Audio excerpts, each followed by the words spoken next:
quite an awakening.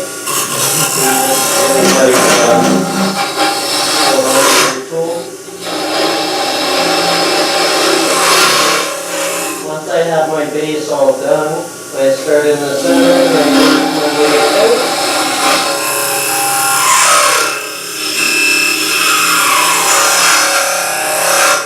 That gives me a really nice square connection on the bottom of my box.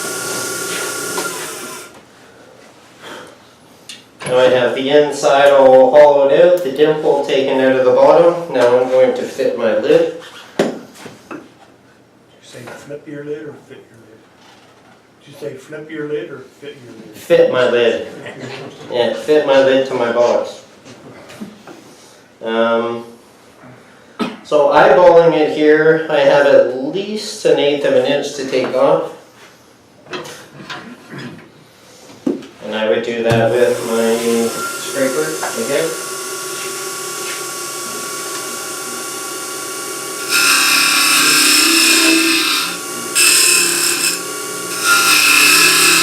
You want to go in as deep as your lid connection is. I usually go a little deeper just to compensate for finish, expansion of the wood.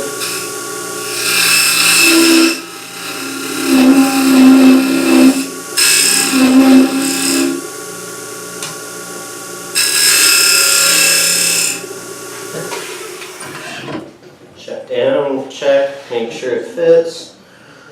Did you ever cut too much? Did you ever cut too much? Yeah, sometimes I take too much. That one I just did, I took too much and I had to take that bit off, making it a little shorter, and then create that connection again. It happens. The reason that happened is I was going, once these two faces hit the bottom and the side, I really dug in that corner, jumping my tool over. So that messed up my connection, but it happens. It's just a design opportunity. You can change your design, modify.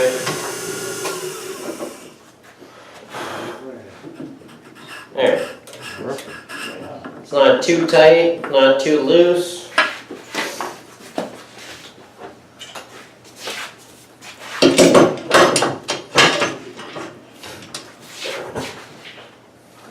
Once I have a good connection there, I'm going to throw my lid back on, match up the grain, bring up the tailstock, tighten that. Now, sometimes as you're turning, you modify it, you change the shape. These don't line up all the time. So that's when I would take the time to do one short pass, making sure that this is a seamless connection. And I would do a very light cut, because I don't want to sand too much.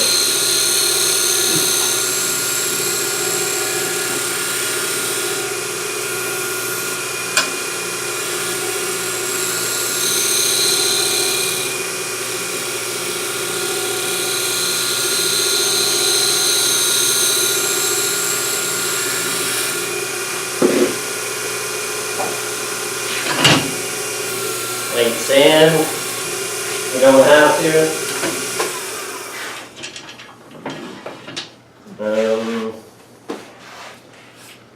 Okay, at that point, this is basically done. Now I just need to part it off. And then I would finish the top of my lid.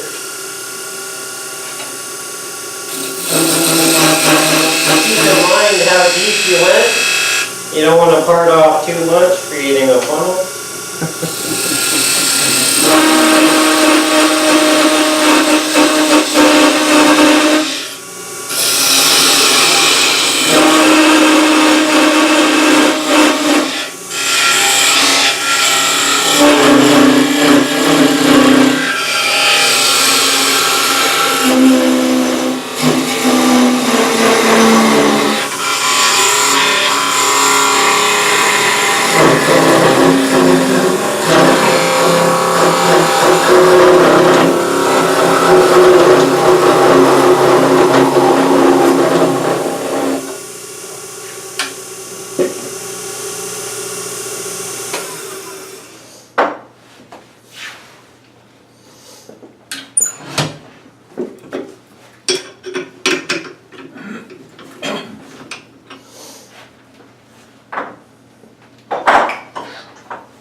Now to do the top of the box, I would grip it on the connection that I just created for the top of my box. I'm looking for the check key.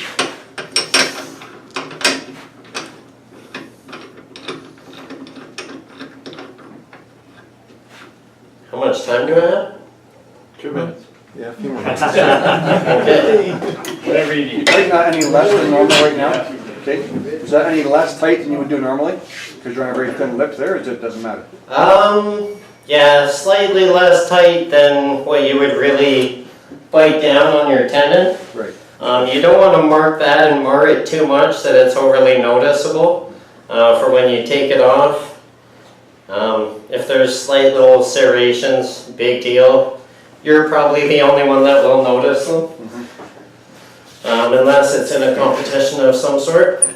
If I was going to do a jewel or a finial or something on top, I would now take either a 1/4 inch Forstner bit or a 3/8. I would throw it in here. I would drill my hole right now. After drilling that hole, I would use my parting tool, create a slight convex crevice for the jewel or the finial to sit on, because you want that wood to contact on the outer rim. You don't want a hill or a valley to throw your finial off kilter. And then I would turn the outside profile of this. That's how I did that other box. In shaping the outside of the box, I would switch over to a detail gouge, moving my tool rest back below center, so your gouge rides at center. And I would just remove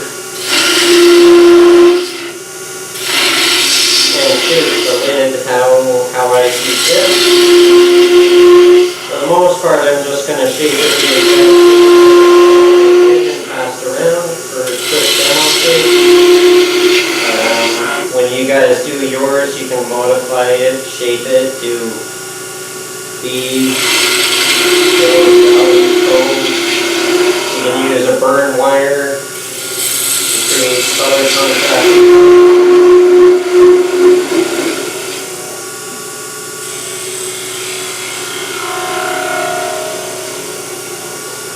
And I think I'll leave that the way it is, so tomorrow I'll put a little jewel on there.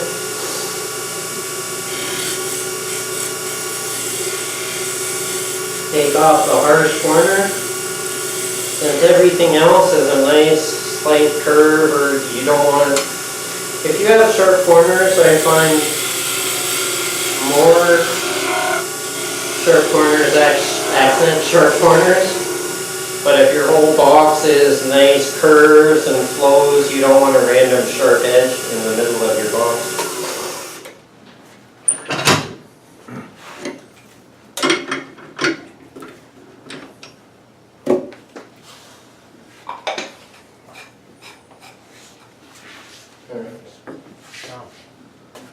To take off the bottom, the little piece of wood here, you can grip this in the chuck here, and you can part that off with a parting tool, or if you have a belt sander or a disc sander, take it to the belt sander and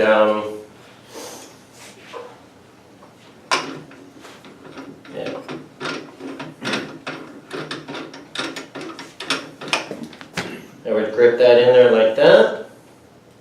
Don't tighten it too much because you don't want to mark those. And I would just come across ever so gently with either a parting tool or down.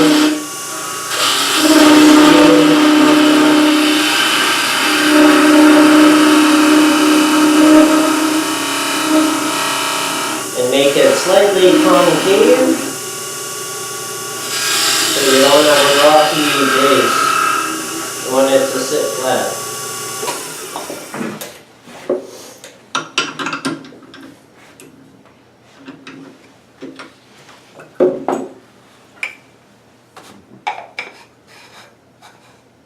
There. Just like that. Kade, when you separated the lid from the base, if you used a parting tool, you would get it smoother. What did you, I forgot what you said about how you created that lip.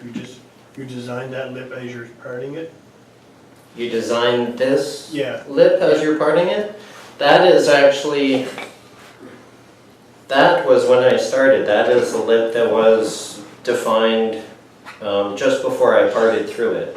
I parted through right under that lip. Oh, you should go into, okay, so you made that thing go under the lip part, okay. Yeah, like this here. Oh, Can you okay, keep it down so they can? all right. I So you see. create the lip and the connection, and then you part right through. You never touch this again.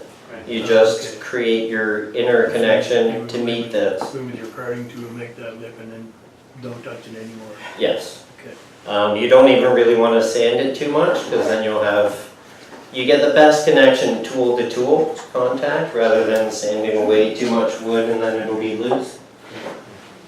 Okay. Hey, Question down there. could you tell us when you would, if you want to make a triple box, lid and two bodies, right? Yep. When would you part off that lower one? When would I part off? Yeah, okay. So you do your lid, right, and then you got your 6 or 8 inches left. What do you do next? Yeah, what do you do? What would be your next sequence?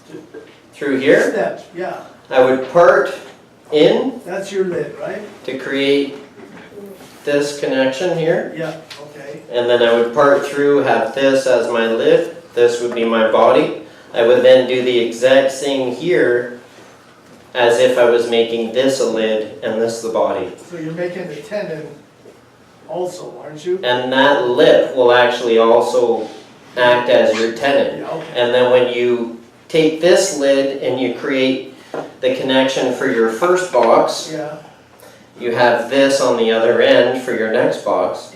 You would now flip this over, do this, do the inside, and then create your next connection, and then that would hold this to do your next connection. Yeah. And then you would hold this to do your lid.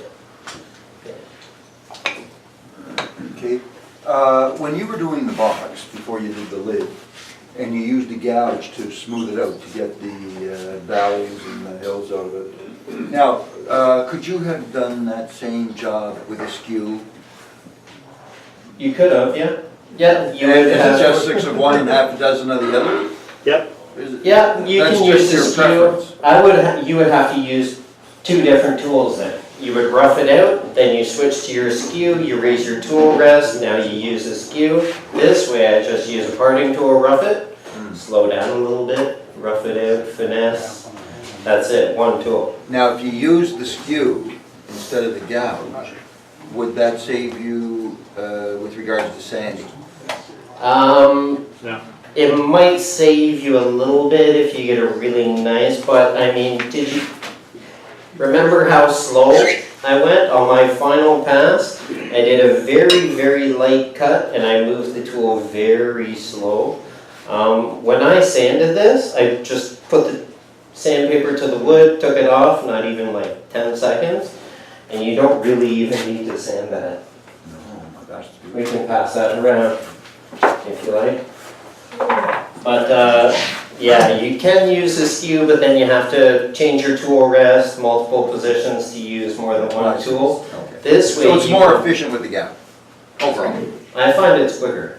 That's what I mean. I don't have to, in production, and time is money, so the quicker you can do it without having to change your tool rest into a different tool and a different aspect and a different technique, you're gonna save yourself a lot of time.